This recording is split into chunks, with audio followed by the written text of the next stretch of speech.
Well, thank you very much. Welcome to the Select Board meeting of July 29th, 2021. We're continuing with the Zoom model here for public meetings. We were just talking about before the recording started how the increased public participation is such a success, and we're continuing on that model. I guess, can I have a motion to open the meeting? So moved. Second. Okay. All in favor, Jeff? Hi. George? Aye. Paul? Aye. Marianne? Mary, you're muted, by the way. Someone can unmute her, maybe. Oh, thanks. My cell phone just rang. Okay, yes, aye. I might as well. Okay. I'm going to ask if the town administrator could please read the agenda. Thank you, Mr. Chair. First, we'll amend or approve the agenda, and then we will have public comment, and there are 3 items for public comment. And then the first item is consent agenda, payroll warrant, draft minutes of April 1st, 2021 and July 1st, 2021, and setting the select board meeting dates of August 12th, August 26th, all meetings at 7 p.m. Item 2, introduction of police chief search finalist Thomas Galvin. And item 3, recognition of John Higley, consideration of proclamation. Number 4 is consideration of interim finance director 60-day reappointment for Deb Seifring. Item 5 is consideration of term compliance on previous appointments to the Sherborn Affordable Housing Trust with Addie Mae Weiss. Item 6 is consideration of declaration of Sherborn Affordable Housing Trust with Addie Mae Weiss. Item 7 is consideration of Woodhaven Leland Water Project and funding. Item 8 is consideration of routine business with select board reports and town administrator report. And then adjourn to executive session under the following exemptions, and the board will return to open session to adjourn. Item 1, to discuss strategy with respect to threatened potential litigation if the chair so declares that an open meeting may have a detrimental effect on the litigating position of the select board in the town, and the chair does so declare. To discuss the town library pursuant to Massachusetts General Laws, Chapter 30A, Sections 21A3 and 7, and Suffolk Construction v. DCAM 449, Massachusetts 444 in 2007 year. Item 2, discussion with counsel regarding collective bargaining with Sherborn Police Association pursuant to Massachusetts General Law, Chapter 30A, Section 21A3, 7, and Suffolk Construction v. DCAM 449, Massachusetts 444, year 2007, dispatcher agreement. Item 3, meeting with town council and executive session pursuant to Massachusetts General Laws, Chapter 30A, Sections 21A3, 6, and 7, and Suffolk Construction v. DCAM 449, Massachusetts 444, year 2007, to discuss 31 Hunting Lane, 41 North Main Street, and Igor Lebowski et al. v. Town of Sherborn, number 21, miscellaneous PS, number 000193, HPS. Item 4 is strategy session discussion to prepare for negotiations with non-union personnel and to obtain legal advice from town council pursuant to Massachusetts General Laws, Chapter 30A, Section 21A 2 and 7, and Suffolk Construction v. DCAM 449, Massachusetts 444, year 2007, town administrator. And I do have some amendments to that agenda. Okay, so please go ahead with the proposed amendments. The proposed amendments is to remove item number 6.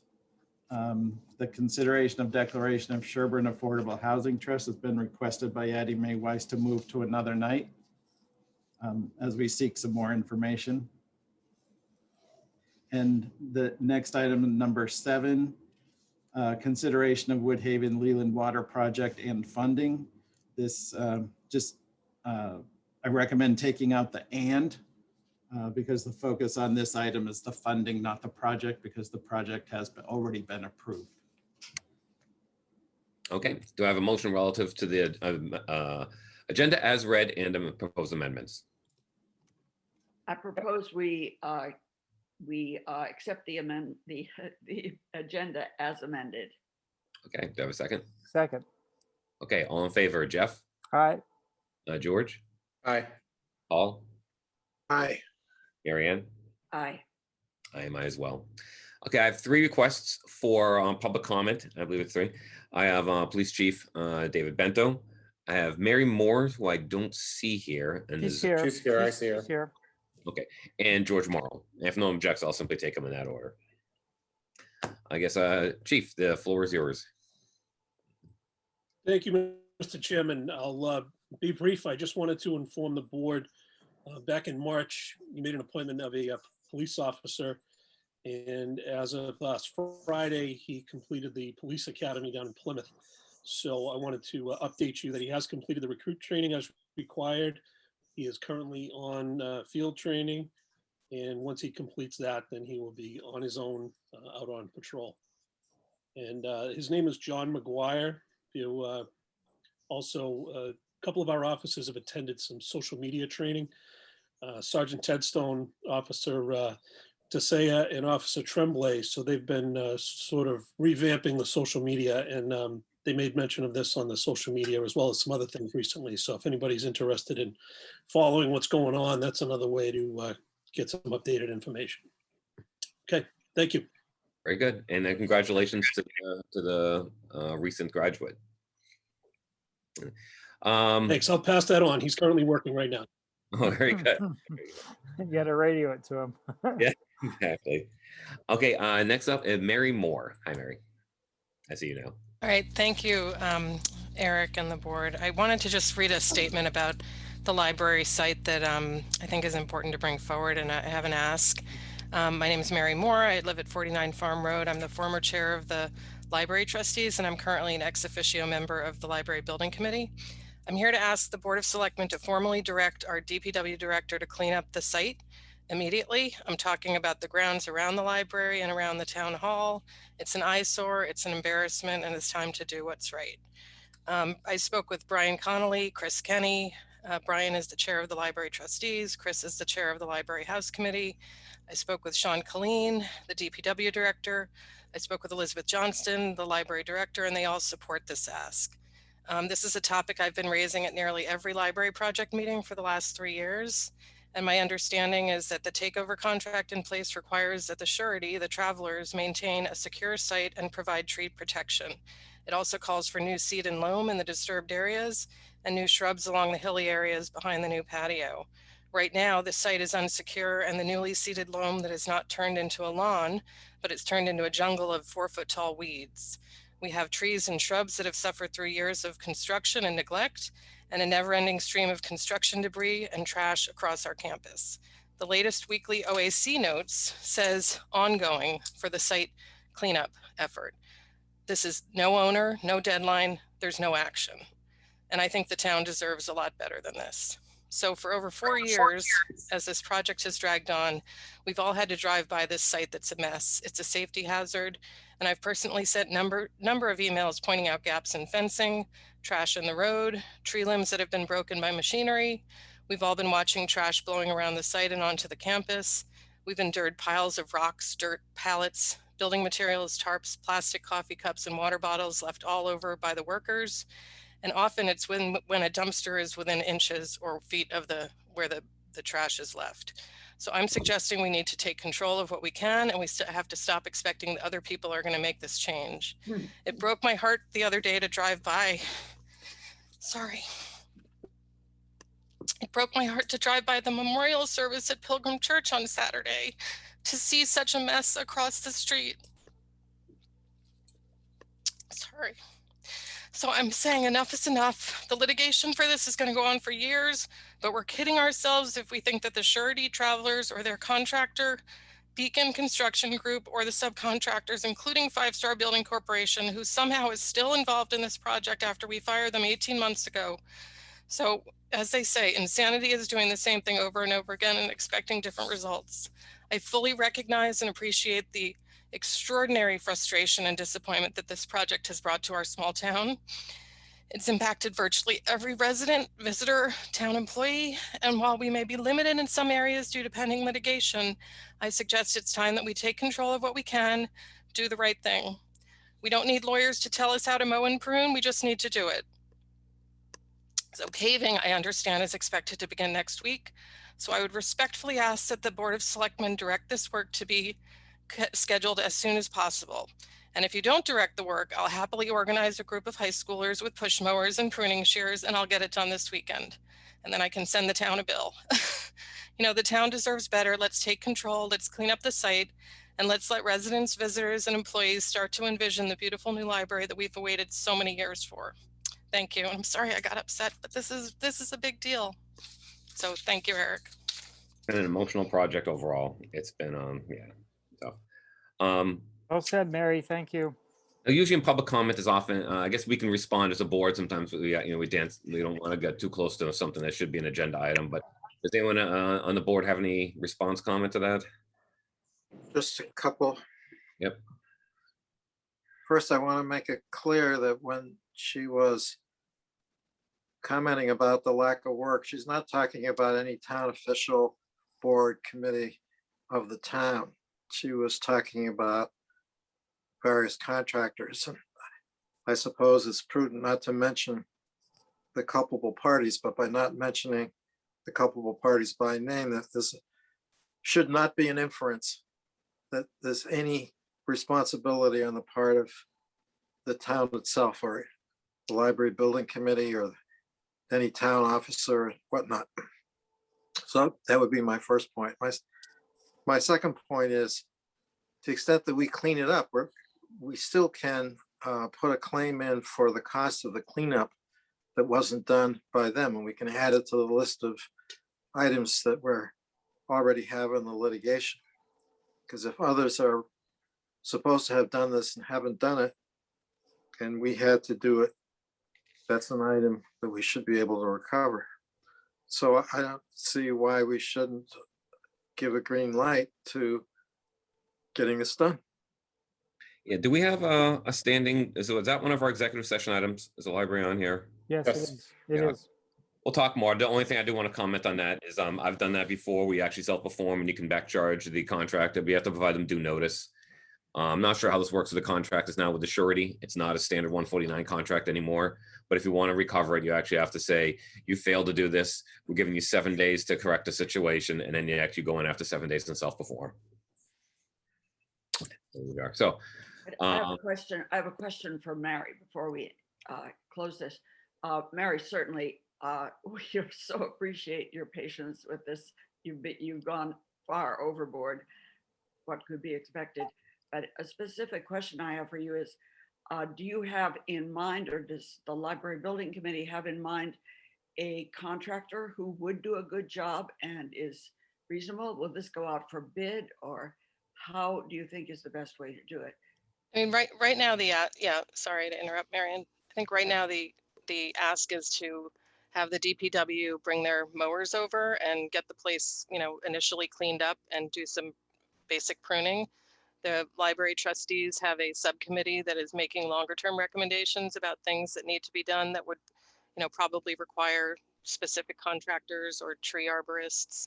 But right now, really the ask is to get, the DPW crew over with their mowers, get the trash picked up off the ground, put it in the dumpster. There are fence sections still, all over the campus, and, make it look at least there's not a jungle over there. Yeah, that's reasonable. What I had in mind was the fact that the DPW is spread so thin. They have such a backlog of work. But the second part of my question was the caustic property. So that still has, yeah. Agree. Does that include the caustic property, the agreement with the contractor? It requires them to leave it as they found it. Yeah. So it would require seeding and loam, I imagine, after they move out, but that's still a ways away. well, I would certainly support the ask. I don't know if we have to need a vote or just simply if like I can ask or whatever else it is. I would want to talk some of the details over an executive session with John, if that's okay there. But I'm certainly fine with asking DPW to actually self-perform this with details that'll be clarified in our executive session. Thank you. We do want to comply with your idea of providing notice to the contractor, an opportunity for them to step in and do it. And if they don't do it, then to have the DPW do it. Yeah, and the one thing on contracts, it's always like 7 or 14 days or something like that. There's a certain time which actually specified in there. But this is where I get a little iffy, is that because it's now a contract with the surety. So we'll talk about an executive. But yeah, and worst comes to worst, we just self-perform it. I totally get why it's an embarrassment. And if I could just add one more point, Eric, that, you know, the cost of rejecting and looking for the remedy is much more expensive probably right now than just doing the mowing. I can validate she's been saying that for 3 years, except I might have said 4 years instead of 3. So this has been a problem ongoing, as everyone knows. Yep. All right, we'll hammer out some of the details in executive to see, you know, Yep. actually how we do it, or just help perform. Thank you, Mary.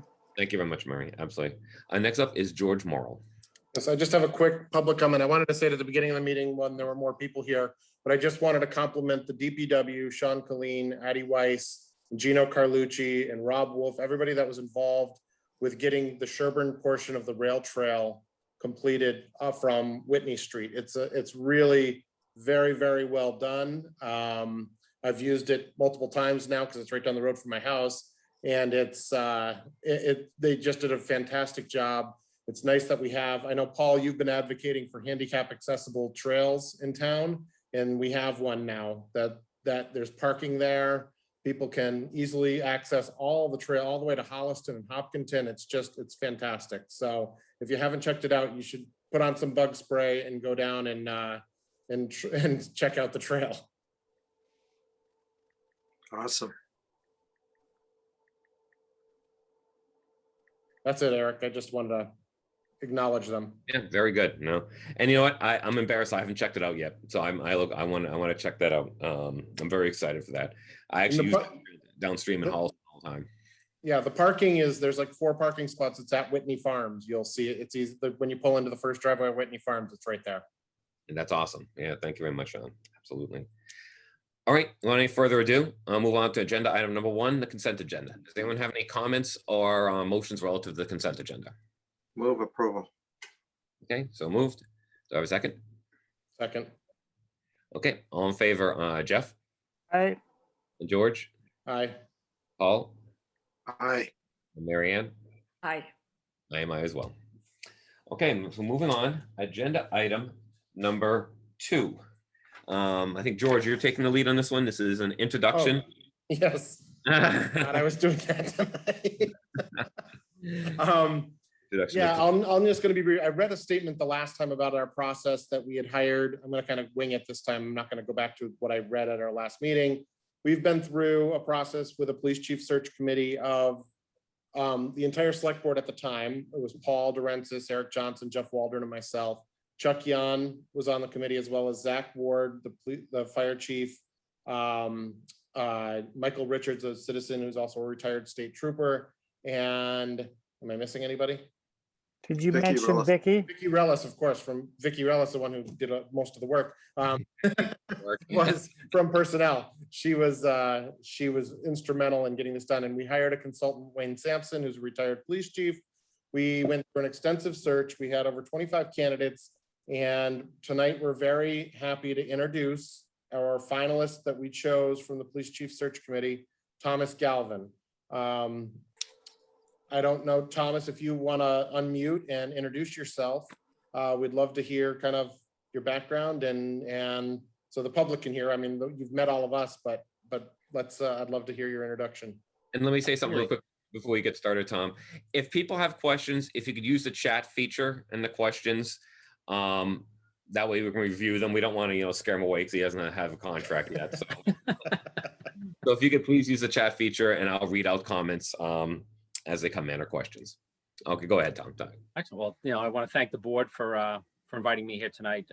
As George said, it was a very involved process, and it was also a challenge. I'm sure it was a challenge for the board using Zoom and other, and a different platform than doing everything in person. I know for me it was a challenge. But just a little bit about myself. I'm in my 24th year of law enforcement. I began my career in the town of Wayland. I worked for over 15 years for the town. I served as a patrol officer, a patrol sergeant, and an administrative sergeant. And Wayland, being a little bit larger than Sherborn, but not having a really large police department, we didn't have a huge command structure. So serving as an administrative in an administrative capacity, I was almost serving as a lieutenant. And it really broadened my horizon of law enforcement. I was very fortunate while in Wayland to work for a couple of police chiefs, one who had a extreme value in training. And in 2008, I was able to attend the FBI National Academy at the FBI Academy in Quantico, Virginia. And that's a 10-week leadership management program. And I had 225 other classmates that actually represented 26 countries around the world. It was an incredible experience and really taught me the value in training for law enforcement officers. During my time also in Wayland, I was heavily involved in the schools. I never had an official title as a school resource officer, but great experiences traveling on 8th grade trips to Washington, D.C., 7th grade trips to Cape Cod, and I coached the middle school baseball team for many years. For almost the last 8 years now, I've been serving as the police chief in the town of Berlin, a small community with a lot of similarities to Sherborn, a community that has a value, or shows a high value in open space. Berlin's been able to protect about 30% of its lands as open space. You guys have definitely done much better hitting that 50% mark. But my time in Berlin, we went through a huge transition. When I took over, really the community was changing. And we were able to professionalize the police department, implement new policies. We actually had to expand the size of the department. If any of you are familiar with that area, for a small community of only just over 3,000 people, we have 2 shopping malls and Route 485 that travel right through the community. We did a huge improvement in training, upgrades of equipment, and actually we made a significant change in our structure, and we regionalized our dispatch. I worked with the town of Bolton. And at the time, it was Chief Alfano, who was recently the chief in Ashland. And we worked to join the Neshoba Valley Regional Dispatch District out at Devens. In my time in Berlin, I've served on several committees for different things. I was on the vice chair of the operations committee at the Regional Dispatch District. I served on the town administrator search committee, where we actually hired the first town administrator for the town of Berlin. I'm currently the chair of the traffic safety committee. I'm on the Village Center Study Committee, where we're actually looking at the future of the center of town. Similar to Sherborn, we're Route 27, Route 16. We have Route 62 that travels through the center of town, and we experience significant traffic. And to try and maintain that character of the center of town while we deal with the issues of growth all around us, we've started a committee and worked with our regional planning committee to try and keep what we have, but improve it as well and take advantage of grant opportunities that are out there. I'm on the Regional School District Safety Committee. Recently, I've served on the Stowe Police Chief Hiring Committee, currently on the Boylston Police Chief Hiring Committee. And in 2019, I served as the president of the Central Massachusetts Chiefs of Police Association. And that's a group, we represent 71 cities and towns and several colleges in the central region of the state. Outside of policing, I was also the IT coordinator for the town. Being a small town, we had to wear many hats. And we really worked together to really grow and professionalize the whole management team in the town. When I took over almost 8 years ago, I'd often look out in the parking lot and there was nobody there. Most of our offices were open part-time. Our police station, public safety building, and town offices are in a combined building. And at the time, I was the only full-time department head in the building. So we've grown. We have our first town administrator, and we work in a team environment, and I'm very big on team and working together in a small community. Outside of work, I am married. I have 2 wonderful children and my wife, Missy. I have 2 daughters. Grace is 14 and going to be a freshman in high school, so that's my latest challenge. I have a 12-year-old daughter as well. I've spent a lot of time coaching youth sports, softball and basketball. They're both at a charter school that's 6th to 12th grade. So they've been able to participate in some of the varsity high school sports. And it's been nice to take a step back and not necessarily be their coach anymore and just be a parent and watch them perform. I also chaperone the ski club at their school. And I grew up in the area. I said I started my career in Wayland. I grew up in the town of Wayland, actually on Route 27. So I've seen the changes in the area over the years. I got to spend some time when I was younger also in Sherborn. I had a friend who dated a woman from town when I was in my late teens, early 20s. And I actually babysat for their family and for her kids for a few years. So I did spend some time in the community. Really outside of work, as I said before, I spend a lot of time with my kids. And then I really enjoy being up north and in winter sports activities. I'm an avid snowmobiler and skier. And just a little bit of my family history. I mentioned I worked for a police chief in Wayland that was big on training. Before I worked for him, I worked for my father. I was fortunate enough that he was the police chief that hired me. I worked for him for 3 years. I think you could probably imagine what it's like for someone in their early 20s, to start a job, think they know everything, and have to hear from your boss that maybe you've done things wrong. And then later that same day, sit across the dinner table from them. It made for some unique experiences. But my brother is also recently retired. He was a lieutenant in the town of Northborough. My uncle is retired. He was the police chief in the town of Norwell. And I have a cousin who has recently become a police officer and now serves the city of Boston as a patrol officer. So a little bit of law enforcement in our family. And then I have the smart uncle who's an attorney. Well, very good. Very good. We're certainly happy to have you on. As George indicated, it was a very thorough, multiple step process. We started with quite a few applicants, did an initial screen out based on resumes, had written questions, had interviews, and had an assessment center. And it went down, I think, from like 25 to 20 to 10 to 4 and so on like that. And very, very thorough. And to give people an example, we actually did, outright interviews with 10 separate applicants over 3 nights, probably about an hour each one. So I guess I'm worth my salary. Anyways, so thank you very much, Chief Galvin. We look forward to finalizing the contract and having you on board. Do you want to put it up? Make for that motion. Oh, go ahead, Paul. Yeah, do we need a vote on this?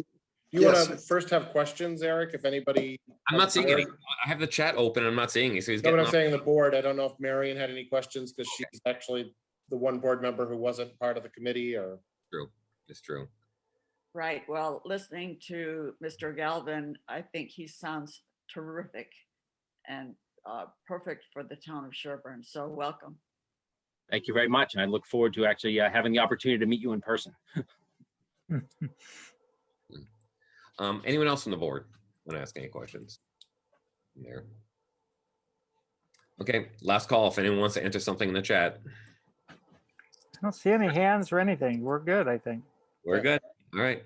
Well, thank you very much, Tom. And like I said, I have a feeling that those hands will go up at some point and there'll be lots of questions from the Well, we do need to make a motion, Eric. I don't think oh, that's right. So do we vote on I'd this? like to move to appoint Thomas Galvin as full-time permanent police chief pending a successful contract negotiation and medical evaluation. Okay. I'll second that. Okay, moved in a second.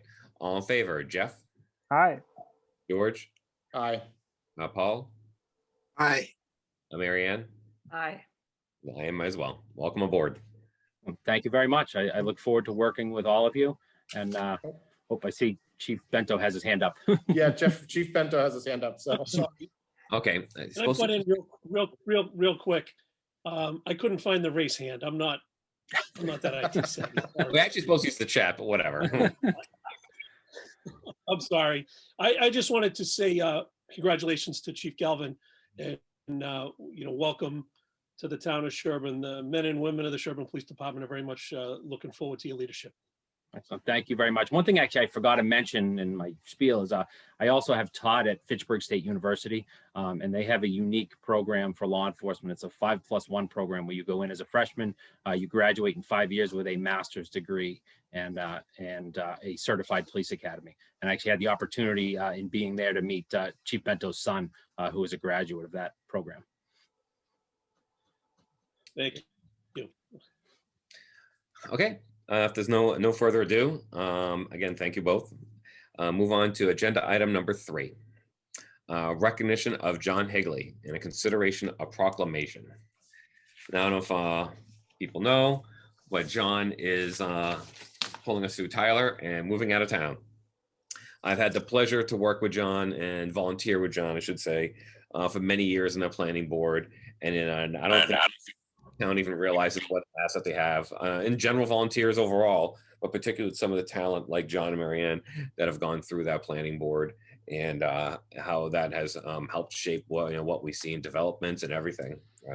And John has been huge. I enjoyed working with him all those years. And I'd like to open up to the board if they want to say anything, and then I'll read the proclamation that we've all signed.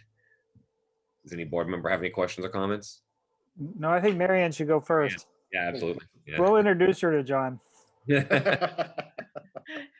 Well, John, we'll read the proclamation, and I think it's a very nice proclamation, but it really doesn't capture the joy and the pleasure of working with you over the years that many of us have worked with you. It really has been an honor, and John, I think, has brought to the planning board an atmosphere that we can only hope to keep going, at least for a while. Just trust and respect. And I can't say enough about John, and I should be wearing black because that's how I feel. It's actually John's moving day. So we expect him back. I'll be working on his return as soon as he finishes moving. But I just want to tell you how much I've enjoyed working with you, John. Very good. And I was never on the planning board, but just to embarrass John fully, he and I started 25 years ago coaching soccer at the Laurel Fields. His youngest son and my daughter are the same age, and we were coaching Beehive soccer, where there's a bunch of players all right around the ball, all over the field. Many years. Beehive. That's funny. How about the general public?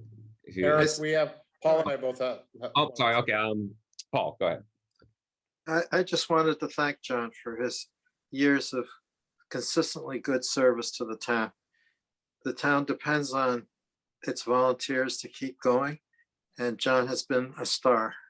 It's been an honor and a privilege, and all the best to you, John, in the future. Thank you very much. And to echo what Paul said, but I also, since Chuck Yon is no longer on the board, I have to put in a comment that Chuck would say, John always liked Chuck so much, now he has to follow his lead and leave town right after him. He can't be here. So, but no, thank you, John. Seriously, it's been a pleasure working with you. I remember one, I don't know if I'm saying anything in confidence here, but I remember when Chuck actually asked John if John wanted to run for the select board back then, the Board of Selectmen. And John goes, Chuck, I thought you were my friend.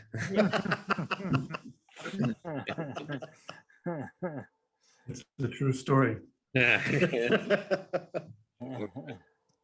Okay, without any further ado, I'm going to read the proclamation. Whereas John Higley, a resident of the town of Sherborn since 2000, has served the Sherborn community with extraordinary energy, generosity, and enthusiasm for many years. Whereas he has served on various boards and committees, making significant contributions to government and environment of the town.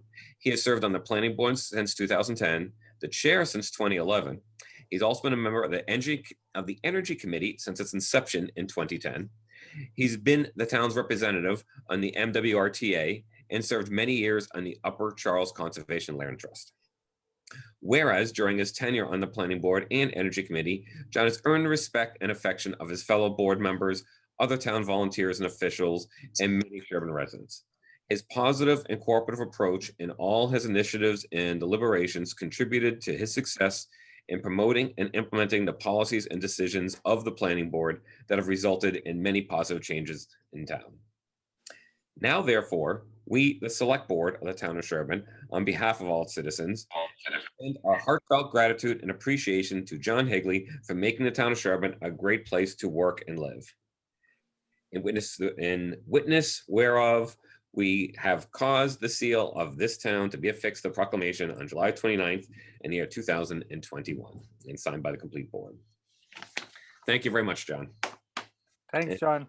As long as we're remote, we still expect you to pull us through Tyler and actually still come and tune into the meetings just for amusement. So can I move to adopt the proclamation formally for the record? Yes, please. And I second. Okay. All in favor, Jeff, Aye. George, Aye. Paul, Aye. Mary Ann, Aye. I am as well. Thanks again, John. I didn't want to say anything until you guys voted.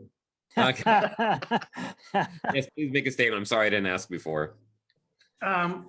It has really been an honor and a privilege to be on the planning board and to work with various boards and committees and departments and the public. And it's really a fantastic thing to do.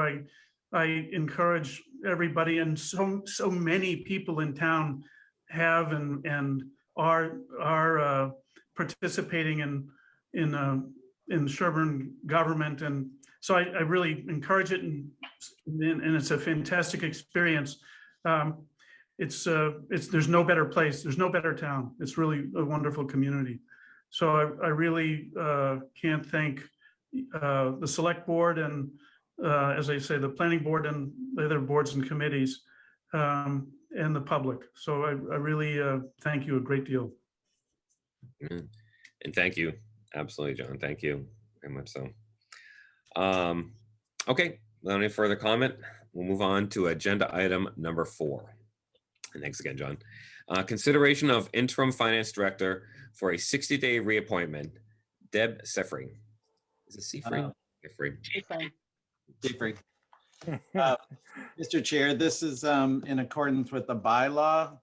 The board is allowed to reappoint the interim finance director for a period up to 60 days repeatedly until the position is filled permanently. So we're just trying to comply with the bylaw, and the 60 days expires at the end of July. Okay. So can I make a motion? Can I make a motion? Yeah, so go ahead, Paul. Make a motion to appoint her for an additional 60 days. Very good. Do I have a second? Second. All right. Any other comment before I take the vote? Okay. She's been doing a great job. That's all. Oh, good. Good. Excellent. Let's see. All in favor, Jeff? All right. George? Aye. Paul? Aye. Mary Ann? Aye. I am as well.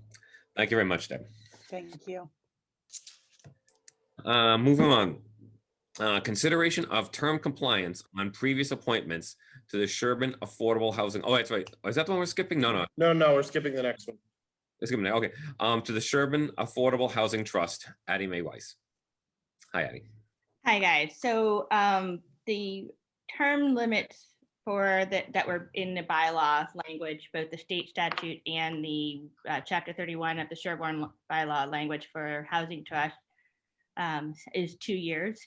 Mhm. When the initial appointments were made, there was a lot going on that night, and I think everyone got 3 years. So to get in compliance with the bylaws, we have 5 members that were appointed. 2 should be appointed at 1-year terms, and so that there's never a situation going forward where everybody rolls off at the same time. My suggestion is for the planning board representative, myself, which is myself right now, and the select board representative to be the initial 1-year terms, and the remaining 3 members, which is Frank Jenkins, Brian Blue, and Kurt Siegel. Yeah, I think. Sorry, the last names. To be the 2-year terms, and then we would be in compliance with both state and our town law. So moved. Yeah. Okay. Okay. Second. Second, or George seconded. Okay. As proposed by Addie Mae, all in favor, Jeff? All right. George? Aye. Paul? Aye. Mary Ann? Aye. And I am as well. Okay, very good. Thank you very much, Addie. And just so you guys know, I'm going to make just a brief comment. The next item was deleted just because there's some legal language that there was some confusion in some late minute drafts. And I know I didn't want any confusion tonight as to which draft we were looking at for the declaration of trust. So we're going to have that as a member of the committee. We're going to work through the last remaining issues. So the board has plenty of time to review the final draft before we vote on it. So I had a change on that, George. I would email, if you have some comments, rather than discuss them here, why don't you email them to Addie? Yeah, Paul, I'm guessing that some of those changes have probably already been addressed. The last 2 days I've been working, having some conversations about some things that were, so I think, please let me know and then let's work on it and bring it back on August 12th clear. It's just I'm a lawyer and it's hard for me to resist the impulse to read it from a legal perspective. But why don't I hold back? You probably have fixed everything that I was going to say. Right. And let me see what you come up with. And if it's still, Someone else I said. still have comments. Stop this. Well, that's why we wanted to give you plenty of time to read it, because I knew you, it was really directed at you, Paul. I knew you'd have plenty of comments on it. So let's let you see the final draft that we have before you make comments and go from there. We were given rattles as infants, Paul, and you were given a red pen, so we know that. All right. Right. Thanks. Yeah, thank you very much, Andy. So moving on past that one, we'll go right to agenda item number 7.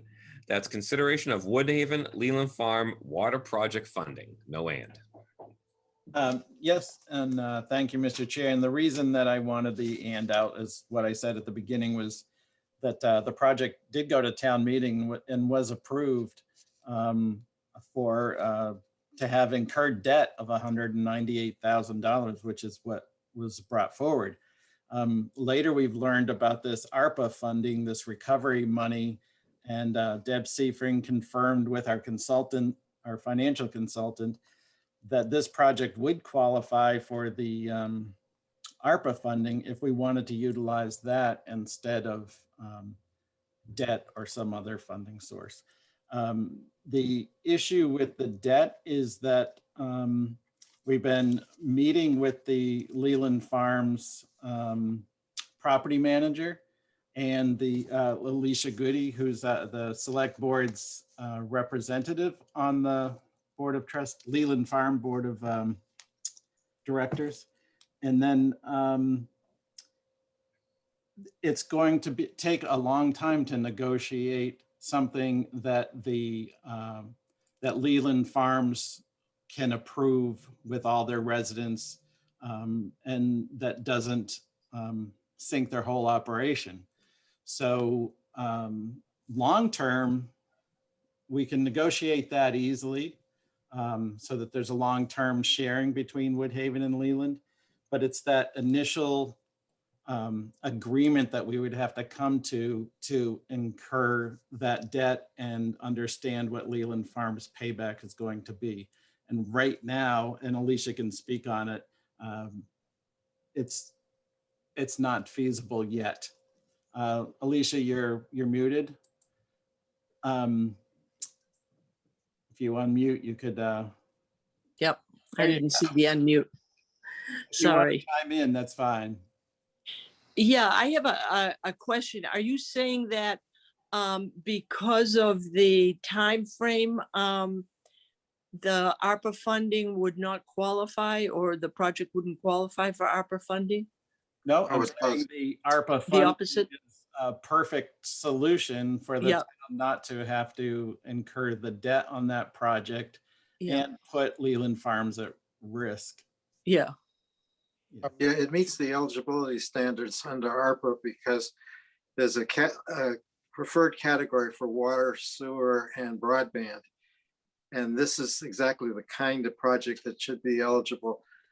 And it will relieve everybody of the obligation to pay a loan and do loan payments because it's federal funds. Yeah. The town's received, I think, almost, what, 2 million or some significant amount. We were supposed to get 1.2 million, but I think Deb's on here. I think we've gotten like around 220,000 so far. Yeah, we're due to receive that much, but it comes in from different sources, basically. So this is a no-brainer. Yeah, I mean, this is terrific news. And so let me make sure that I understand how this works. The funds would go to the project, and then would the residents incur any expenses or increases to condo fees? I know on an ongoing basis, O&M costs they will incur, but any costs associated with the hookup or interconnection? as far, I mean, the engineering will begin and then the construction would begin. I would believe the hookup would be part of that construction cost. Yeah, If Can I Sean, interrupt for a second, Eric? Can we recognize Sean? Because I know he and Addie have worked very hard on this directly, and I'd really like to hear from him. Absolutely, go ahead. Thank Hi, you. can you hear me? Yep, we can hear you. You can? So, you know, the estimate from before and this entire amount we're talking about covers the project. We hope it covers the anticipated project. So there wouldn't be a cost. This isn't just Leland. This is the taxpayers of Sherborn. yeah, Covering the back end of what Woodhaven would see as well. So this should cover everything to the point of connection, permitting, everything, and then the ongoing fees are, get assessed by the usage later. yes, yeah, no, we understand that. That's terrific news. Thank you, you guys, for your hard work on this, you and Addie May.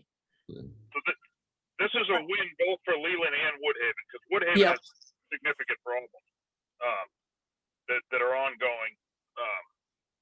The former town clerk just had a water heater replaced that wasn't even 2 years old. Yeah. They've like all had the water heater break, I think. Yeah, Yeah, there's a rash of water heater, broken water heaters at Woody. It's the acidity. And this is the real solution for that. I mean, they're drinking safe water; they always have been, but it's degrading the systems over there, yeah, and always has been. So this helps both. There's an enforcement order for Leland, but Woodhaven's going to reap the benefits of the whole thing too. Could I ask, is there any wiggle room in this amount that you're requesting if it ends up costing more? We know that wells can cost more than expected because you don't know exactly what you're going to hit down there in the bedrock. Should there be some sort of cushion with this funding that can be returned to the town if it's not needed? Well, I mean, there could be. Again, this was all based on estimates because we didn't go to the final engineering. I have a meeting tomorrow to kick that off.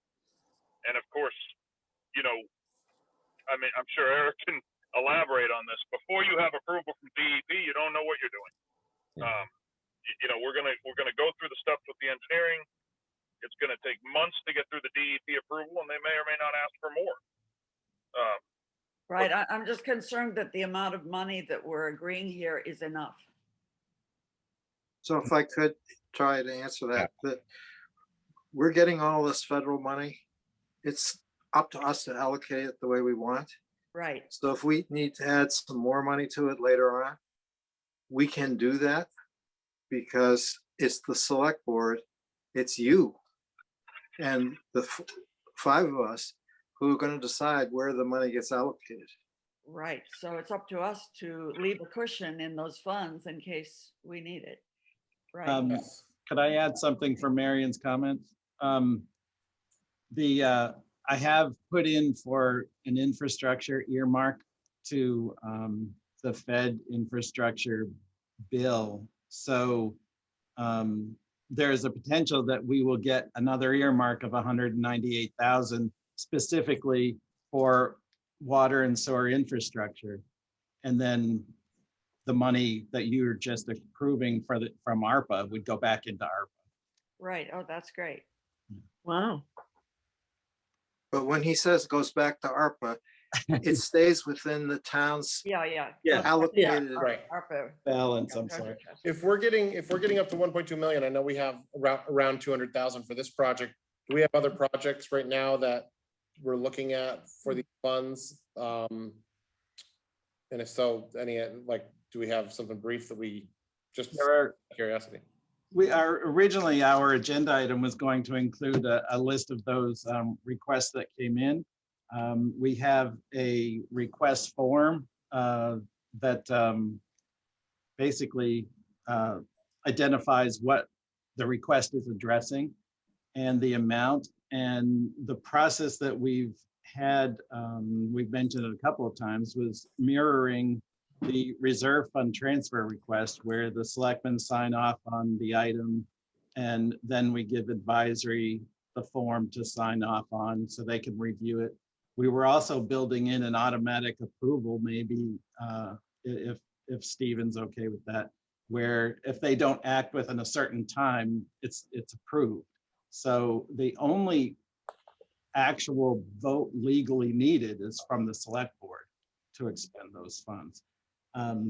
So there's a $30,000 request from Council on Aging that we've rescheduled to the next meeting for them to come in and talk to the board about. And then it's slipping my mind if there are any other requests that came in, but it's getting more and more known. Yeah, there hasn't been any other official request. We were working on the form, and then in the next 2 weeks, I plan to send something to all the department heads to see if they have any requests, because some of the requests can entail like lost revenue. So let's say for Council on Aging or Recreation or Ambulance, they could, they have to go through, a calculation to see how much lost revenue they had. So those are all unknown numbers at this point in time.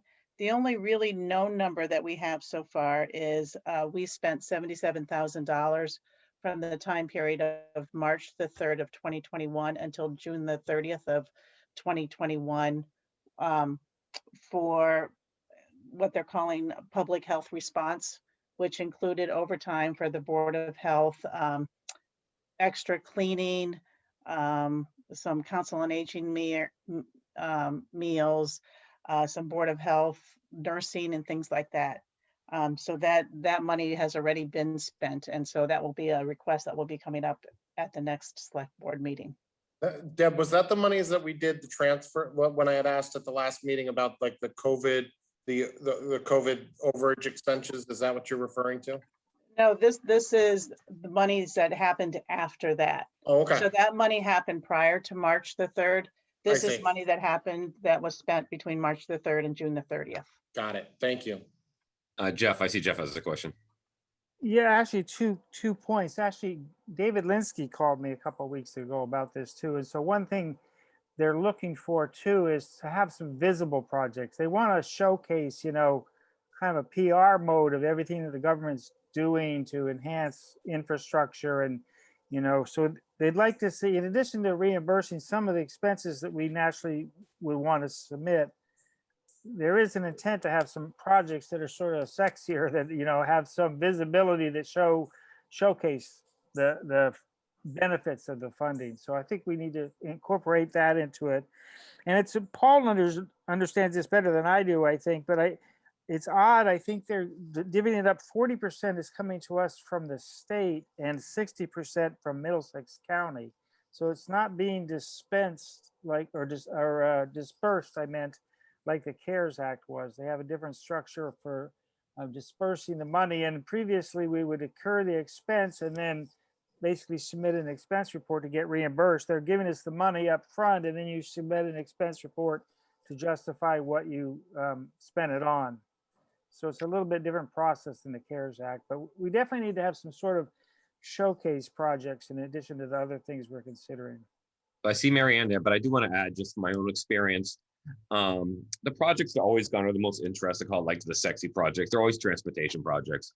Yeah. I know some more improvements we can do to the rail trail or something like that, but that's the stuff they like to see. They like to see rail trail stuff. I mean, the sidewalk we just did would have been awesome. That's, that also was, grant funded as well, or things like that, Yep. Mary Ann.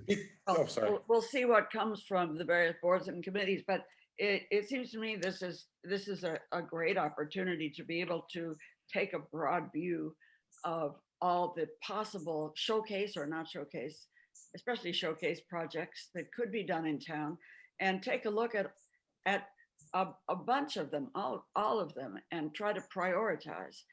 Because often, these monies seems to me are spent sort of, people make a request and it's approved or not approved, but it's kind of piecemeal. And ideally, you don't want to do it piecemeal. You want to take a broad view and do the most high priority thing for the town. But of course, that takes some planning time. And I don't know what the timing is on these funds. By the way, I see Sean Colleen. Actually, I'll see George, and then Sean Colleen has his. He's doing it right. He has the metaphor hand raised. So George, One thing we want to make sure we can't forget to vote on this. Number one. Number two, you mentioned the bike trail, Eric. I actually been thinking about that as we've been sitting here. We do have authorization from the town from a few years ago to start negotiating with CSX to extend the bike trail north from Whitney Street up to Framingham, which actually could connect almost to Framingham's train station.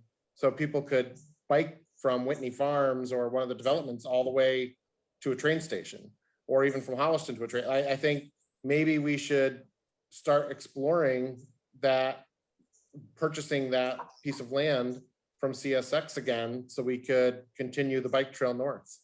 I absolutely agree with that. I've been saying that for years, that regional connection to the commuter rail. You can have non-vehicular traffic right into Boston, very, very readily there.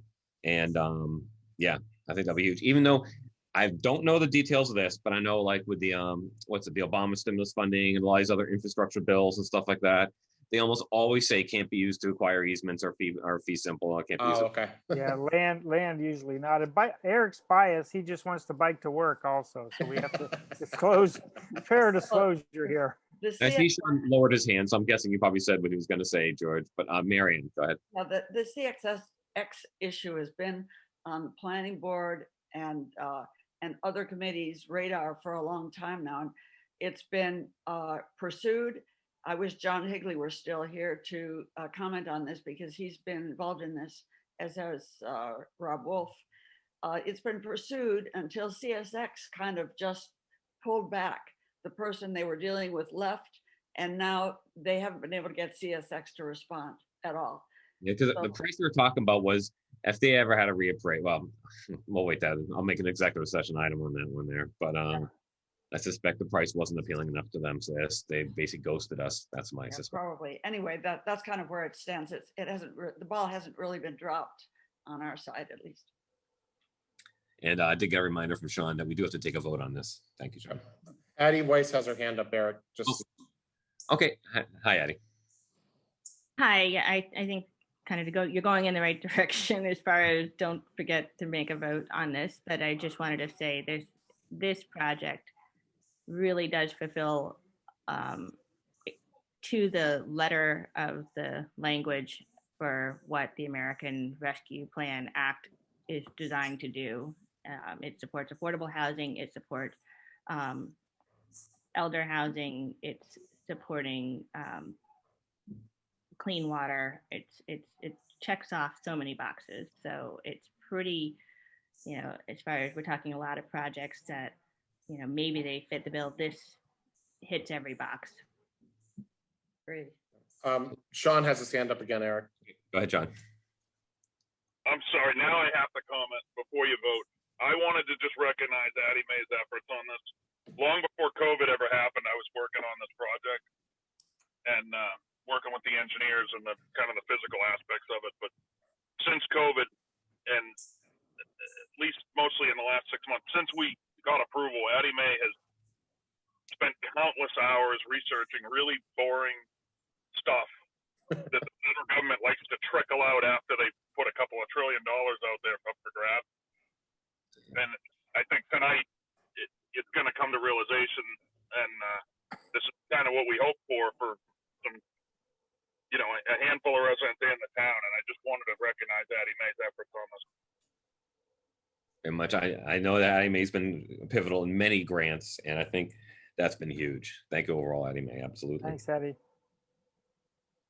Eric, I want to make a motion, but I also see Alicia Goody and David's waving his hand too. So I'll just be brief. I want to reiterate what Sean said. Addie Mae's been terrific. Sean has as well, but I've exchanged some emails with Addie Mae and looked at what she was going through, and it was like Greek to me. So well done, Addie Mae, and Sean, thank you so much.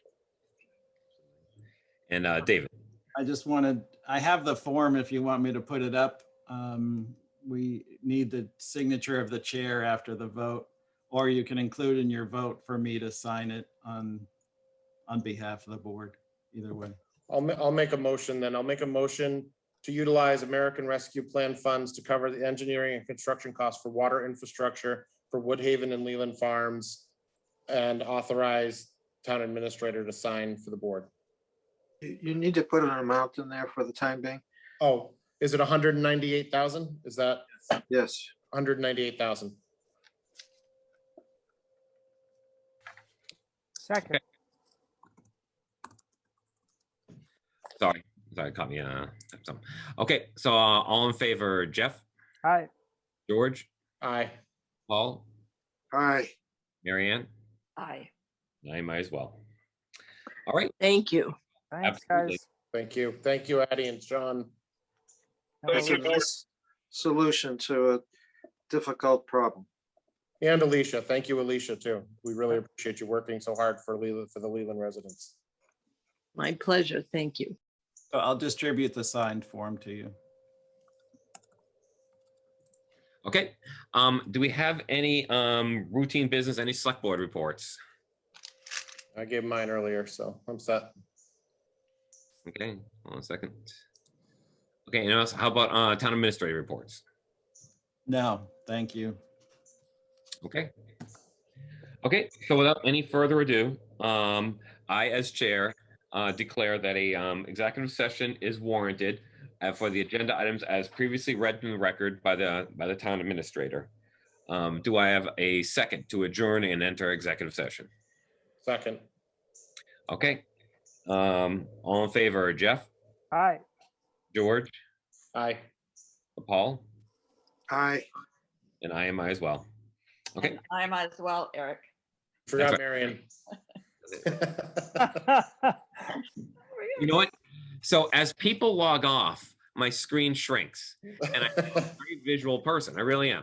So I literally, I know who you all are, but I so routinely do it in order. Marianne shifted on me. She did. She went down to another line. Sorry, Marianne.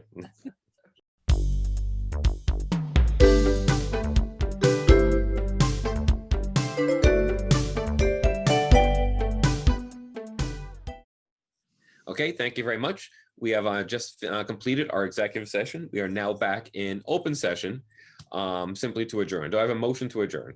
Jeff, there's nobody in the waiting room, is there? Nope. Okay, I'll move to adjourn. Okay. Do I have a second? Second. Okay. All in favor, Jeff, Aye. George, Aye. Paul, Aye. Marianne, Aye. I might as well. All right. Thanks, guys. All right, Very good Thank you all, night. and see you on Thank the you. call.